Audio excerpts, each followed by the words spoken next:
Hi friends, இன்றைக்கி ஷர்வா துருவை ஸ்கூல்லேருந்து கூட்டிகிட்டு வரலான்னு சொல்லி நானும் அவர் கூட போயிருந்தேன். என்னை பார்த்தோன்னே 2 பேருக்குமே ரொம்பவே சர்ப்ரைஸ் ஆகிடுச்சு.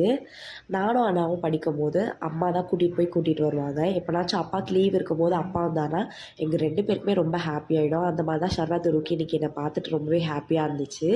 இன்றைக்கி நம்ம வீட்டில் என்ன லஞ்சுன்னு பார்க்கலாம் வாங்க. சுட சுட பன்னீர் பிரியாணி, இது கூடவே நல்ல செம்மையான கோலா உருண்டை.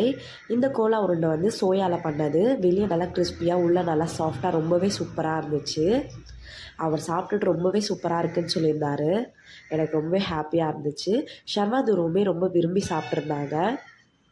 எல்லாம் காரம்லாம் கரெக்டாக, ரைஸ் நல்லா உதிரியாக ரொம்பவே சூப்பராக வந்திருந்தது இன்றைக்கி பிரியாணி. பன்னீர் வந்து எங்கள் 4 பேரோட ஃபேவரட். ஸோ பன்னீரில் எது செஞ்சாலுமே எங்கள் 4 பேருக்குமே ரொம்ப பிடிக்கும். பன்னீர் பிரியாணி, சோயா, கோலா உருண்டை, சமலை காம்பினேஷன் நல்லா இருக்கா?